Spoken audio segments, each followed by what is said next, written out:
What's going on? We back in the Big Apple, man. New York City. You love it here.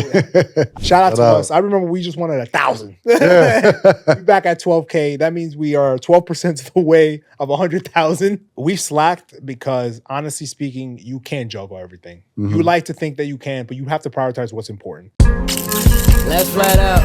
Big teams, big boys, alright? My highs and lows inherit growth, Mr. Deeds. Went from juggling 3 jobs to CEO like I'm Steve.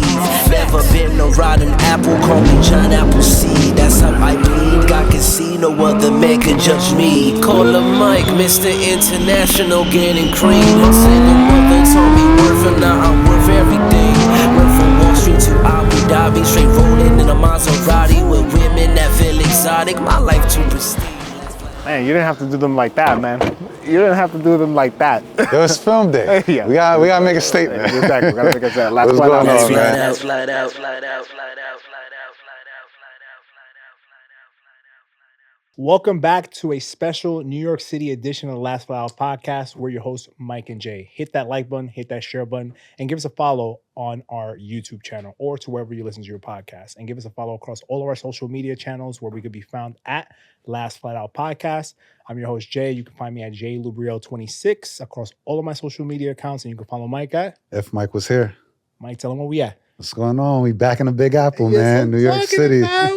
You love it here. I love it, man. Smells of rats and dirtiness and grind, but that wouldn't happen any other way, man. So last time we were in London. So we had a great 3-episode series there. And it was a vibe. It was definitely a vibe. We had a good time, especially you. I know. See, Mike's the type of guy who doesn't Especially me. Man, Mike, hold on. You stay putting it on me, man. You can't do that. I was gonna say is that Mike is a well-renowned traveler. He doesn't waste any amount of time in any new place that he goes to.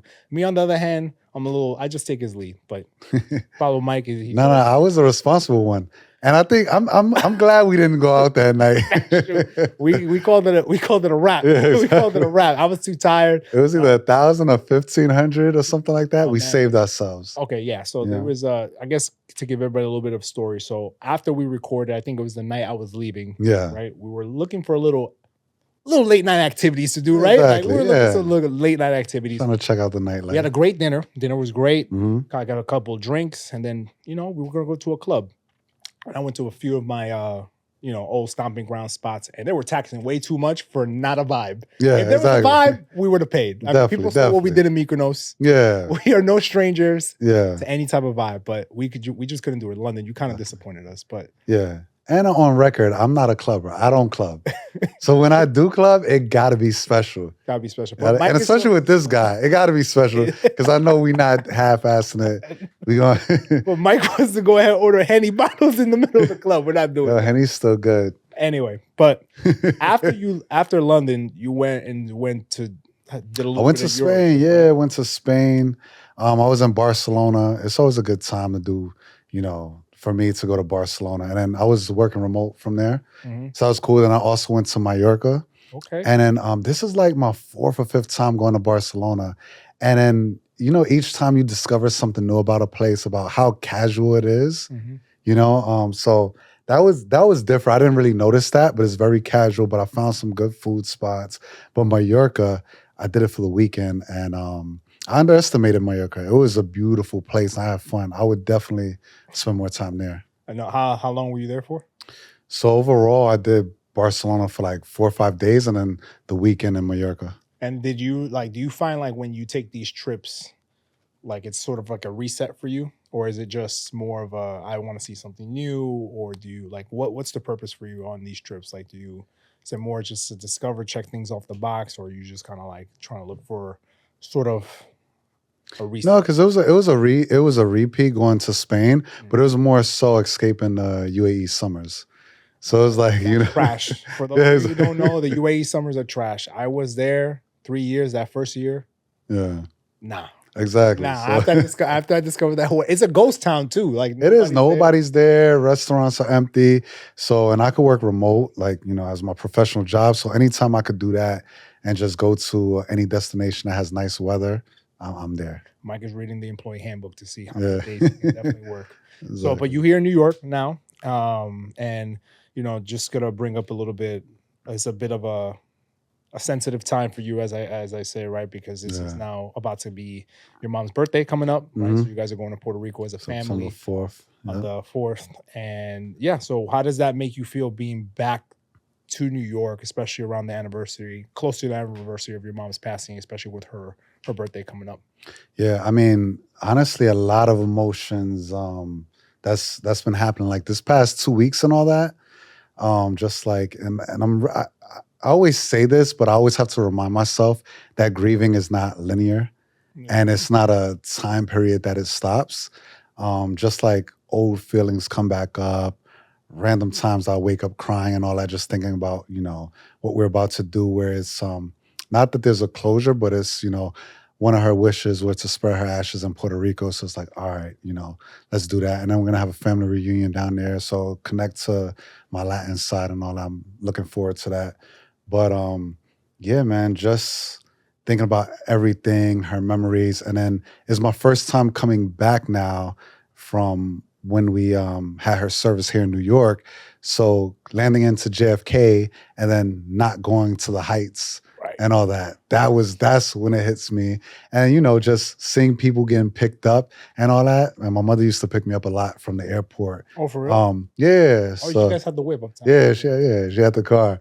So yeah, coming there, seeing people get picked up, I'm like, all right, whatever, then keep it moving. And then not going to, I actually told the cab driver my address in the Heights.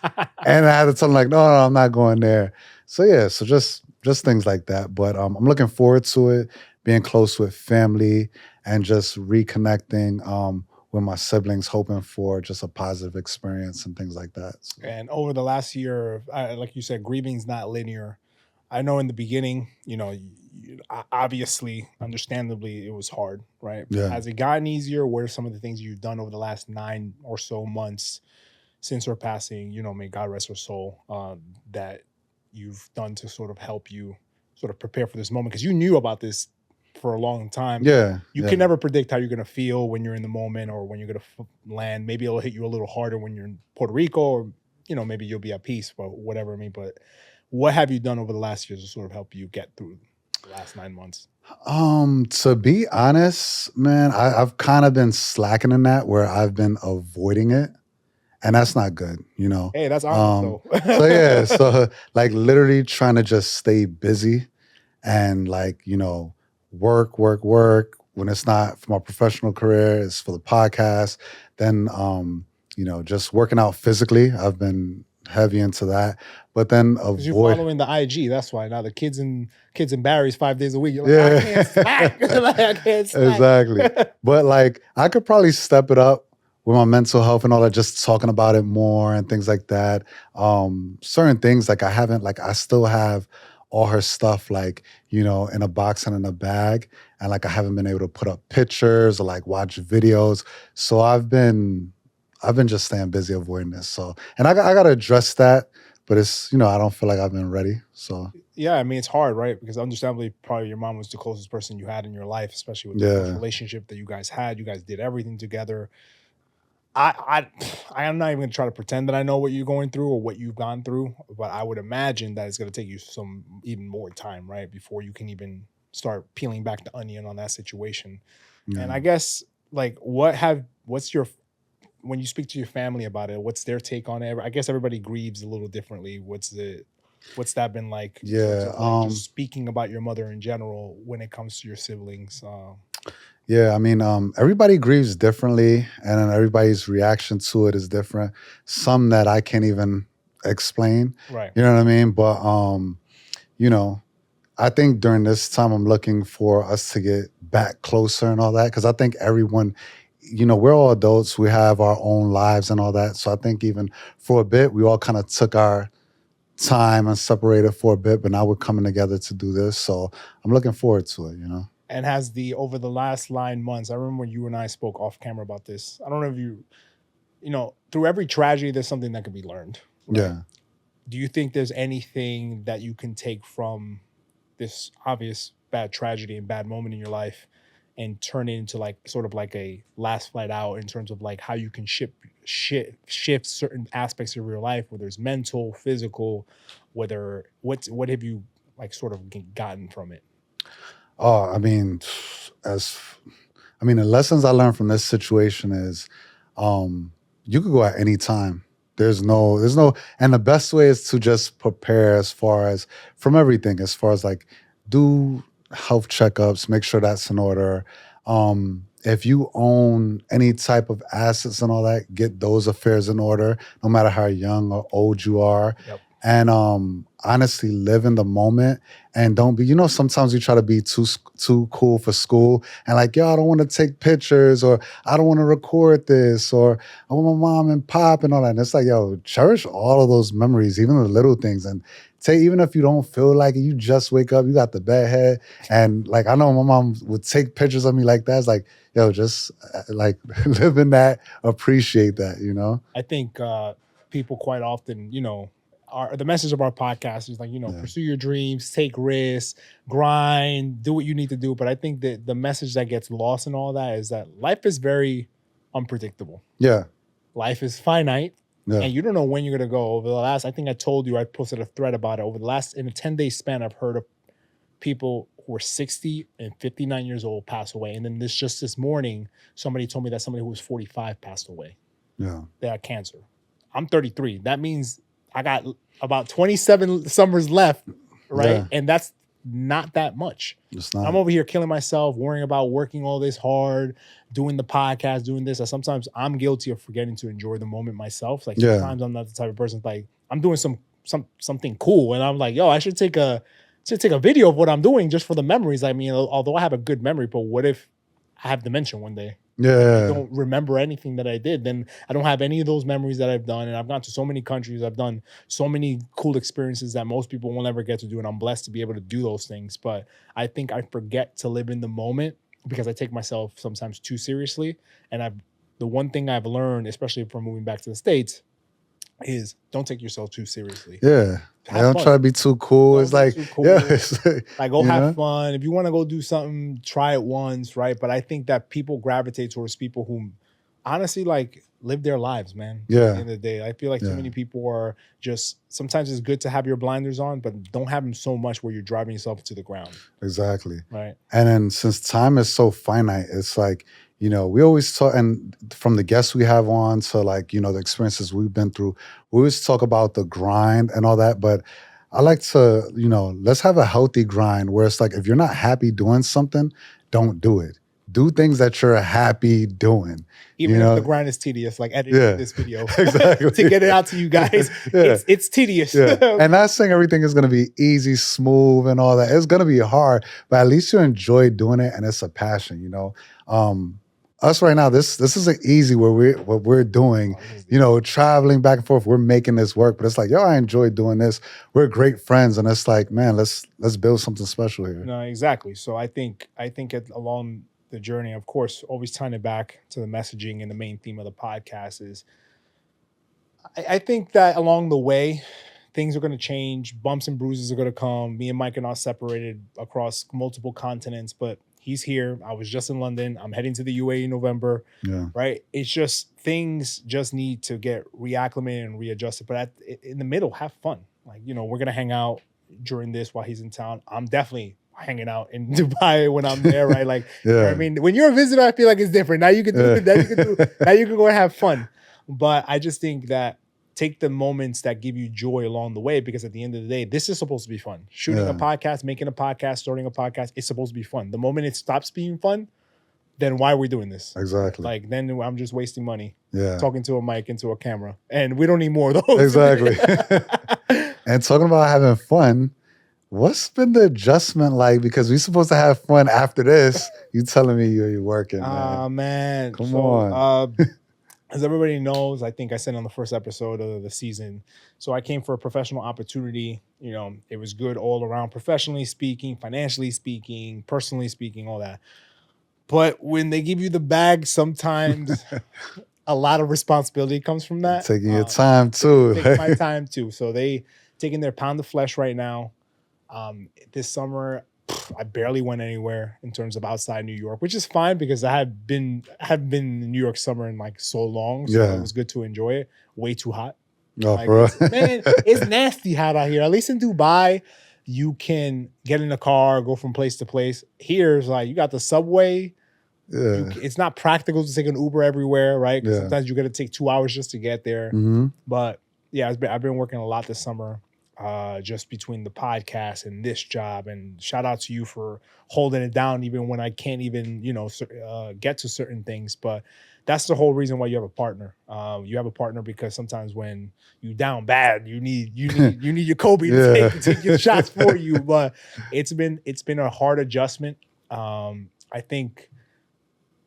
And I'm not trying to downplay any other jurisdiction in the world, at least from a legal perspective. I think the New York legal market, especially when it comes to big law and M&A and corporate, you're running with a whole bunch of apex predators. Bro. Everybody just kind of runs on the same speed, right? Yeah.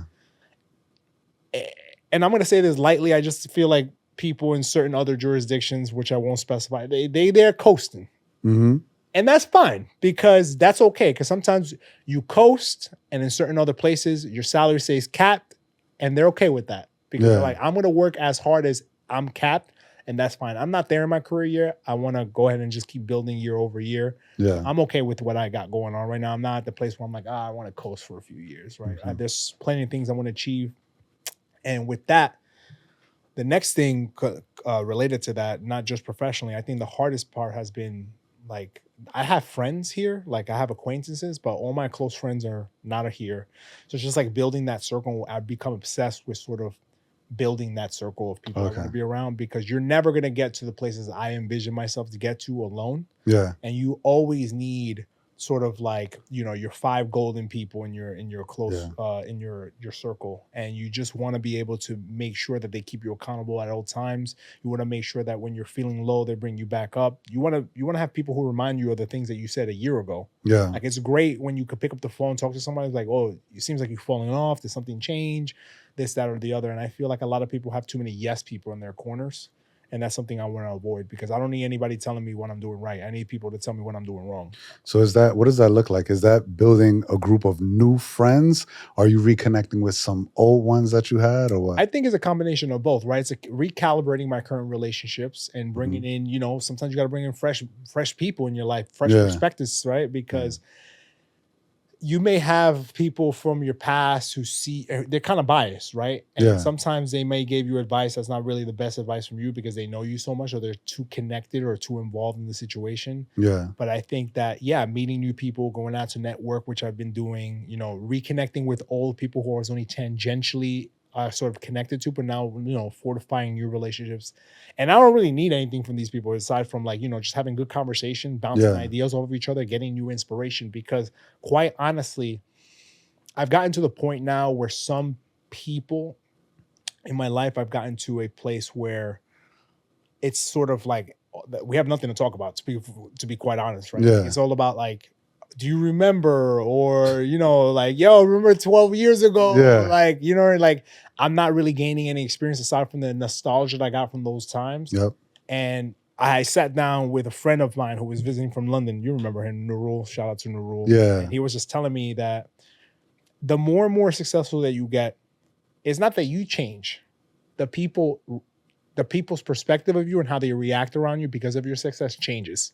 So it's not necessarily because you've changed or anything like that, because you've been the same ambitious, hardworking, goal-driven person that you've ever been. And as you get further and further up the mountain and they start losing perspectives of you and they're clouded by this image of you because they can't see you anymore, there's this imagination that's running in their mind. Meanwhile, you've been the same person all this entire time. Yeah. Right? So they haven't closed their mental gap between where they saw you when you were more closer to their level, for lack of a better term, to where you are currently. Yeah. Right. And the gap is filled with imagination and perspectives, and they don't even talk to you about it sometimes. Yeah. Sometimes there's people who have problems with you or thoughts about you. They don't even tell you about it. They tell other people about it. I'm like, yo, talk to me. I'm the person that you feel these things for. So so that's been tough in terms of like cutting certain people off because they're not serving me anymore. And that's hard because these are people that I've known maybe for like 10, 15 years. And, and I can't just I don't want to be in certain scenarios anymore because it doesn't bring me any sort of inspiration. It doesn't serve me now. Yeah. Right. So I got a question for you. Because I was watching another pod, and then it was talking about this whole thing about like high value, low value, high functioning, low functioning people. Okay. So is it? Never. Okay.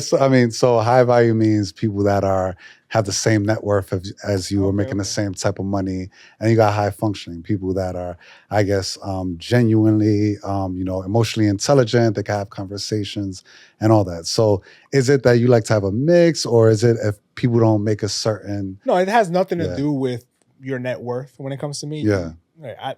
I don't care. I don't judge a person because of the amount of money that they make. I judge based upon the impact that they make in my life, and that includes also the way they make me feel. Yeah. Right? I can be inspired for somebody who makes no money, right? Yeah. But they're doing something that they love. Yeah. There's plenty of people who follow their passions who don't have as of today's date, hasn't reached their monetary goals or whatever it may be, but they're doing something they love. I would love to do something every day that I love, even if it doesn't yield me any money, and I don't care about that. Yeah. Fortunately, I don't live in that reality. Right? I do like my lifestyle. I'm not there yet. I'm doing something, which is the pod, but the pod is not in the place where he's can retire or anything like that, But we'll get there one day. Yeah. I just think that for me, what's important is that you're emotionally intelligent, you effectively communicate, you make a positive impact in each of our lives, right? Because I want to be also the same, I also want to reciprocate that to the people. But I also want a certain level of someone who's accountable towards me and is not afraid to give me their thoughts, even when I'm maybe veering off of something that's not good for me. Yeah. Right? And I think that last part is so hard for people because sometimes they're afraid of, I don't want to get him pissed off, or I'm afraid to tell him my real thoughts because he may be rubbed off the wrong way. But if I ever felt that way, then maybe you're not the person for me. But like, if you're a real friend, I should be able to tell you in a respectful manner, what is it that I think that you're doing that's not positive, right? Yeah. If that's my place in your life. Yeah. Yeah. That's been that. But just dealing between that, work has been hard. But work is always going to be hard, right? And, it's funny. I posted this on Threads again. I was at a Barry's class, and person next to me it was like in the middle, how you after 2 rounds you got to go back to the tread, and the guy next to me said, it's mile 13, this is going to be hard, what are you going to do with that information? So you could already you could anticipate it. Yeah, if you anticipate already it's going to be hard, and you go up with your head up high, your shoulders out, and it's sort of a different attitude, you're not going to be defeated by the fact that it's hard. You're just going to be motivated by the fact that you want to be 1% better than the last time you did something. Yeah. Rather than you complaining about being hard, you're like, I'm tired, and you keep repeating to yourself, I'm tired. You're never going to get to a point where you're ever going to reach a threshold and break that threshold, because you're always going to be limited by your mental ceiling of you being tired. So, so I think that for me, just shifting my mentality towards, okay, what's important to me now? What are the things I want to achieve with the pod professionally and personally? And sort of removing the fat that doesn't serve that anymore. Yeah. And I think that for a long time, I've kept people in my life, or I kept doing certain things in my life just out of comfort, rather than it being the right thing to do. Because life is all about attrition. Yeah. We talk about always doing spring cleaning. We always talk about losing weight. You gotta do that for your life. You gotta do that for your life too. Sometimes you need to reassess every once in a while. Be like, you know what? Like, this is not serving me anymore. Yeah. And that's okay. However, and it's okay for you to have acquaintances too. I'm not saying you need to be super, super close to everybody that you're ever come in contact with. But at the end of the day, it's been a hard balance. And, I'm not getting it. I'm not perfect. I may get something wrong. And if somebody feels like I've cut them off prematurely or whatever it may be, and cutting them off just means I'm not hanging out with them as much as right. That's all that means. I'm not saying I'm not talking to them anymore. Yeah. I've come across that for me, I'm like, not that I'm a nice guy, so I am a nice guy, I'm a cool guy, but I kind of like always wanted to be in contact with everyone. And I'm realizing now that it's like, you can't do that. You have to cut people off. And instead of waiting for, a friendship to get toxic or something like that, everything has an expiration date, and it's just being more aware of what that expiration date is. And even if it's gonna, like, of course you're gonna be sad when you're like, damn, I had some good times with that person, but just knowing when to say, all right, this is done. This situation is done with. We don't serve each other, you No, know. it's true. I mean, it's true. It's definitely true. I think along the journey of anybody's journey of them going towards whatever they're building, you're gonna meet different people at certain times. And I no longer put a price, so I don't give as much weight to how long I've known somebody, but rather than the impact and effects that we're having on each other, right? Because you can meet people later in your life that become great friends. Yeah, exactly. We didn't know. I just met you like 2 years ago at this point, right? So it doesn't mean that we're not great friends. It just means that you just met me at a certain time in my life. That's it, right? I just say like people are like, oh, my homies from back in the day, 18. Sometimes the dude that you met 2 years ago is serving you better than the guy that you met for 20 years ago, right? Exactly. Like, I don't know, because that guy. And it's different times, you know. That person back in the day served a great purpose, you know, before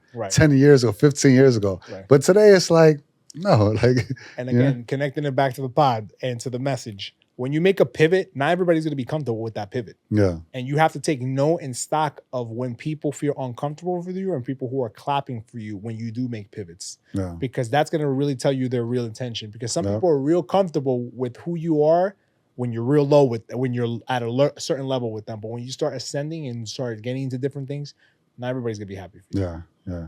Yeah. So, what else do you have planned in New York? What are you going to do? I know that every time you come back, you always have an agenda. Honestly, no agenda, but just like reconnecting. For me, it's more so I do want to like reconnect with people that during my hard time and all that, still going through it, but like that really made an effort to reach out. So like definitely like, you know, I don't forget any of you guys and all that, or any of my friends and all that. So just reaching back out, making sure like, you know, I have lunch, dinner, while I'm in town and all that. Because now I don't know how often, well, with the pod, I'll be back in town, but not before. Like I was always in New York. So now just like reconnecting with people. And then for fun, just, you know, seeing what the city's like. You know, Mike is going to go check out all the spots. He's going to let me know. He's going to let me know. Nah, you got to let me know, man. Man, I don't know nothing about New York, dude. Like I've been connecting with people like, yo, where you want to go? I'm like, bro, I just moved back. What's happening in the city right now? I have no idea. And guys, leave us a comment if any of you from New York. Let us know what's the vibe. Let us know what the vibe is because all this Instagram stuff, I hate how now like new places are now catering for Instagram. Like this is my little rant. It's cap. A lot of times too much cap, man. I'm like, could we go back to places where the vibe is right, the food was good, and like just the people were genuine and nice? Yeah. Now it's just sort of like you not there, you for taking flicks. The food is trash. Exactly. No offense, it's like a Seven Sisters brunch in there. If you know, you know, right? You're not going there for the food.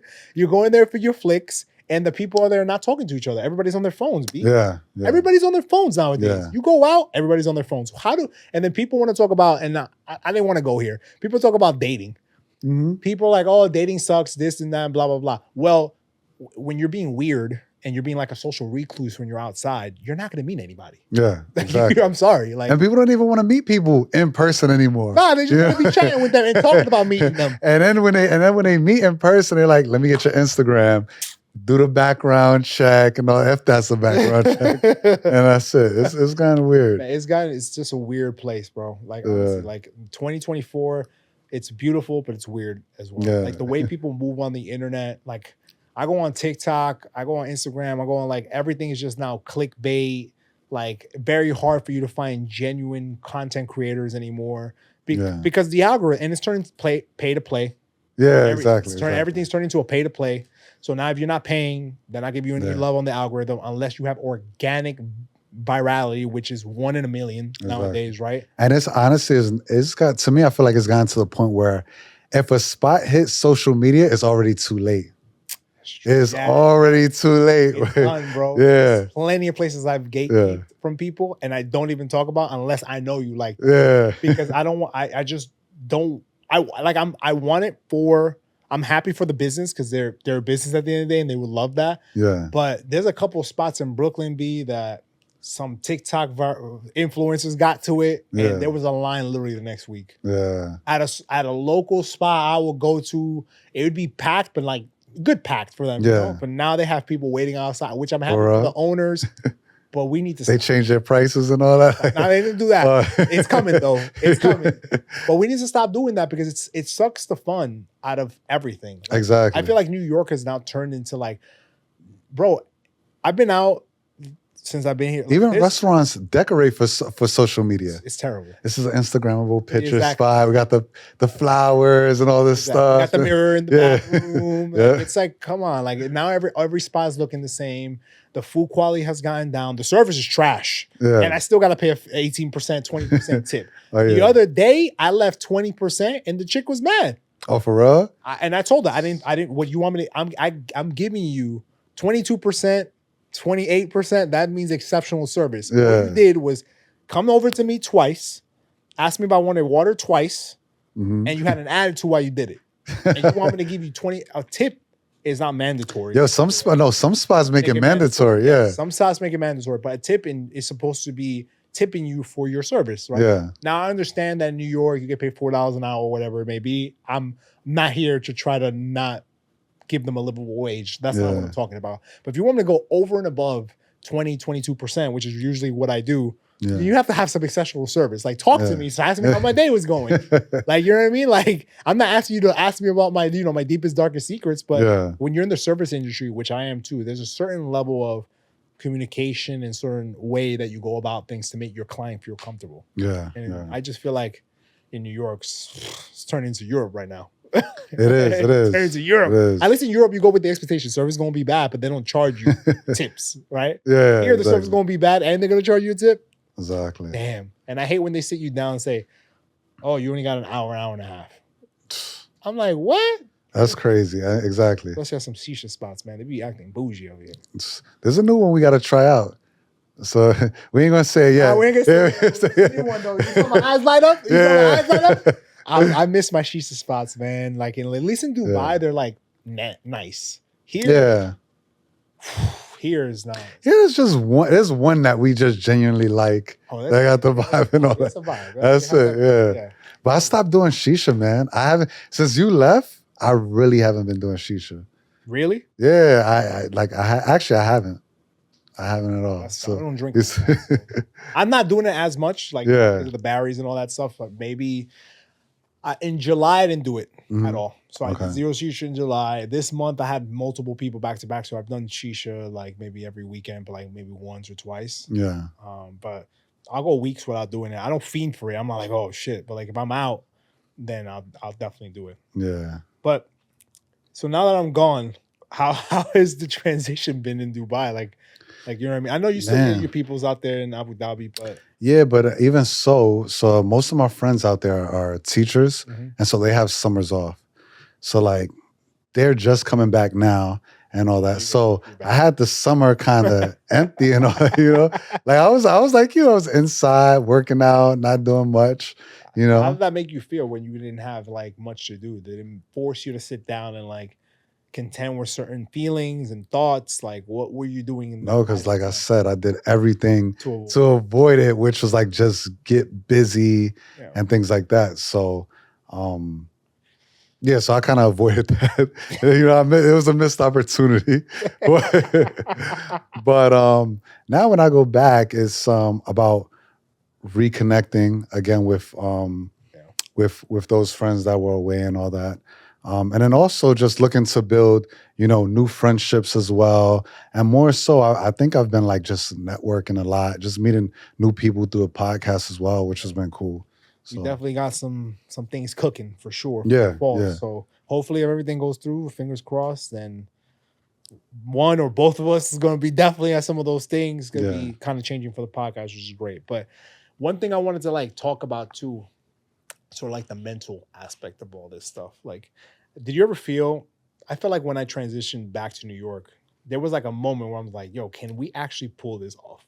Like, could we pull off this separation and being able to like continue the pod and show the people that no matter how tough things get, when you're dedicated to a goal, you're going to have to make things work. I think we're kind of doing that right now. Yeah, we definitely doing it. For me, I in my mind, I was like, all right, I'm willing to do whatever it takes. But I know you're so busy, and then you're like, and you got 60 I'm going to work from home days. Like this guy's got 60 work from home days on top of his vacation days. Like it's 30. It's 30. Oh, okay. 30. It doesn't matter. Yeah, but me, I'm just like, damn, like that. I was more concerned for me. I wasn't. Yeah, no, that's what I was like. I was like, I know you're gonna be busy. Like you're coming to a new. First of all, you're gonna start in a new position. It's New York. I know it's none of this, like, you know. Laptop's closed. Yeah, exactly. Like, don't hit me till Monday at 12. Exactly. So I was like, damn, are you gonna be able to keep up at the same pace, or like, are you willing to like, hey, like we gotta meet here to record and things like that? Are you gonna be cool with that? So far we're doing it, so I'm cool. I think the next aspect to it is, you know, maybe get some virtual sessions. I want to bring back the what is it? The hot topics? Hot takes. Yes. Because it's been a while. And people keep asking about it. People was like, yo, when y'all gonna comment on this and that? We definitely I'm like, so the hot takes out. Look, yeah. We'll be quite honest with you. I think this is the honest portion of the episode. We've slacked on the hot take stuff. It's because honestly, it's just me and Mike. Like it's me and Mike in 24 hours. Yeah. It's me and Mike in 24 hours. And shout out to us for getting to 12K as of today on YouTube. Shout out to us. I remember we just wanted 1,000. Yeah. We're back at 12K. That means we are 12% of the way of 100,000. Yeah. So we good. We'll get there. But I just think that we've slacked because, honestly speaking, you can't juggle everything. You like to think that you can, but you have to prioritize what's important. Yeah. I think getting these episodes out to you in 2 timely seasons like we've been doing, that's the most important thing for me to do. Yeah. We're trying to scale our business now by doing, you know. Oh, yeah. We got a lot of things in the background that we're working on, and people may not see it. They're like, oh, you guys are going quiet for the summer. But it's like, we're trying to just take the level. We're just trying to be more professional with it as well. Try to be more professional, scale. Which takes time. Scaling takes time because you have to get the right partners to scale with. You can't just be paying these checks out here to everybody and be like, hey, you need the right team, like I was saying before, to help you build your platform. Yeah. And I think we're getting there. Yeah. But it's and infrastructure. Like that to me is what it's about. Yo, if anybody wants to come and join the team, exactly. Throw an email, info@lastflyoutpodcast.com. Hit us up. We definitely need somebody to help us out with this. Marketing, PR. Anything, you know, anything. Agents, managers. And we pay. Yeah. We're not looking for free work. We pay. So at the end of the day, I just think, but like Davin said, it's hard to find some good out here. And we're experiencing that. We are. And he's been doing this for way longer than we have. Yeah. And he's saying that. And it's just him and his partner still. So although we'll keep searching, I think it's gonna be just you and me for a long time. So I think that I don't want to wrap it up there. I just think that this is episode 4. I think going to London and doing that turn and burn really proved to me how dedicated I am to this, man. Yeah. Honestly, like I really am. And it's fun too. It's fun to be able to say like, yo, I was just in London for 38 hours to shoot a podcast. It gives your podcast a little bit more importance than what it actually is, right? But obviously, if I'm willing to do that, it's something that's really important for us, right? And I just think that New York is one. Hopefully we lock down the second. I think everybody wants that second spot. I know, yeah. So we kind of have to deliver. Based on the YouTube voting, we should be in Miami. We should be in Miami, the next stop. We have one or two more guests here in New York. So we don't want to announce who they are yet, but we're super excited about that. And then Miami, I want to go to Miami for personal reasons and for professional reasons. Personal reasons are I haven't been to Miami since 2014. Yeah. And I heard there's plenty of places I want to go and revisit to see if the vibes are still there. But also speaking, the person that we have trying to lock down schedule, he's also pretty inspirational. Yeah. He has a great story. So we would love to bring that to the audience so that you guys can go ahead and extrapolate whatever you can from that. Yeah. And then we're going to wrap it up in the UAE. Exactly. It's going to be our 1-year anniversary by the time you come. So I'm like, but episode 1 will be out by then. Yeah, it'll be out by then. But then we definitely got to do something. We could do something. Celebrate the 1 year. We're going down for the 1-year anniversary of the pod for sure. Yeah. And we're trying to bring some merch, more new merch. Oh yeah, we're working on new merch this season. Won't be for sale. Because merch is a different line. That's a different business. But you'll see it on us for sure. I think we had to talk about that. Mike wants to go and hit the store. People want to support us. People want to support us. There you go. But I feel like the product needs to be good. I'm not saying we don't have good product. I'm just saying let's refine it. Man, What Intention's all in a good place. I'm gonna show you because I'm looking like what podcast actually has fire merch that's like a fashion brand, and our merch is good. Like I've been testing some of the stuff, some of the shirts. It's good. The hats The are varsity good. jacket's coming out soon. Oh, the varsity jacket's gonna be crazy. The varsity jacket's Yeah. and we're gonna have 2 lines. We're gonna have the loud and the quiet, and the subtle, the quiet luxury. We're gonna have the loud and the quiet. the demure line. The demure line and the loud line. So whichever you gravitate towards to, then you can go ahead and just give us the support. But we have a lot of good, and I'm gonna stick to our 4 promises: showing up to a festival, getting a sponsor. What is it? Getting a sponsor Getting a sponsor by the end of the year. by the end of the year. Yeah. We're working on a partner right now. Yep. Guys, it's just a matter of just making sure that the I's are dotted and the T's Yeah. are crossed, but we're almost there on that. Getting to a festival, there's a few coming up. Mm-hmm. And then, getting more of our branding out there. Yeah. All this we're just trying to say is like whenever, we're kind of spitballing to everybody. Whenever you are chasing your dreams or going to your goals, it's always important to have metrics. Exactly. It's always important to have metrics. Yeah. It really is. But I just now we can end it. But thanks again for tuning in, everybody. We really are looking forward to bringing you the rest of the season, especially this New York clip, because I love New York City, and I know that Mike, even though he says he I love it. York, I love it. he loves it too, right? Yeah. But tell them where they can find us, man. Man, you can find us at Last Flight Out Podcast on Instagram, YouTube, all your socials. Find us there. Also, we're on Spotify and Apple Podcasts. So don't forget to listen to us there and subscribe as well. You can find me at If Mike Was Here. And also you can find John at JLubriel26 across all of my social media accounts. So that's the end of the show. Thanks for tuning in. See you next week. Same time, same place. Peace. Man, you didn't have to do them like that, man. You didn't have to do them like that. It was film day. Yeah. We gotta make a statement. Exactly. We gotta make a last What's flight going out. on, man? Flat out.